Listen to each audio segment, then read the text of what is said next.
मी काही दिवस गावी गेले होते आणि परत आल्यावर घराचे जे दृश्य पाहिलं ते पाहून मी काही क्षण शांतच झाले. घरात एकटाच राहिलेला माझा नवरा आणि घराची झालेली अवस्था तुम्हीच बघा. नमस्कार सगळ्यांना. काही दिवसांसाठी मी गावी गेले होते. मन मोकळं करून गावचा वेळ एन्जॉय केला. पण घरी परतल्यावर माझ्यासाठी एक छोटंसं सरप्राईज वाट पाहत होतं. किचनपासून हॉलपर्यंत, कपड्यांपासून भांड्यांपर्यंत सगळीकडे पसारा आणि धूळच धूळ. तुम्ही घराची अवस्था पाहतच आहात. काही वस्तू जागच्या जागी नव्हत्या आणि खूप पसारा झालेला होता. तर मी ठरवलं आता घराला पुन्हा एकदा फ्रेश आणि नीटनेटका लुक द्यायचा. मग काय हातात साफसफाईची साधनं घेतली आणि मिशन घर पुन्हा चमकदार बनवायचं सुरू केलं. एक एक खोली आवरताना मनात एकच विचार येत होता. घर कितीही घाण झालं तरी ते पुन्हा सुंदर बनवण्याचं समाधान काही वेगळंच असतं.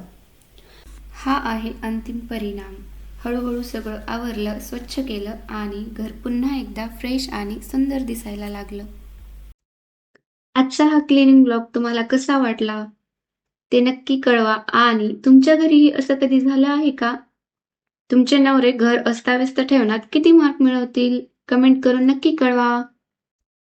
आणि व्हिडिओ आवडल्यास लाईक करा, शेअर करा, सबस्क्राईब आणि फॉलो करायला विसरू नका.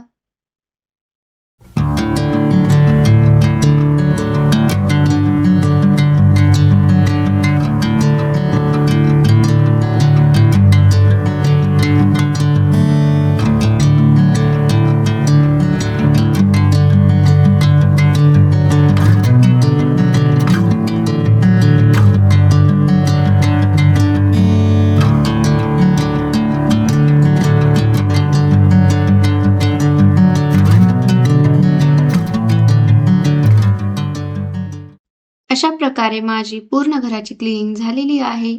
भेटूया नेक्स्ट ब्लॉगमध्ये. Bye bye.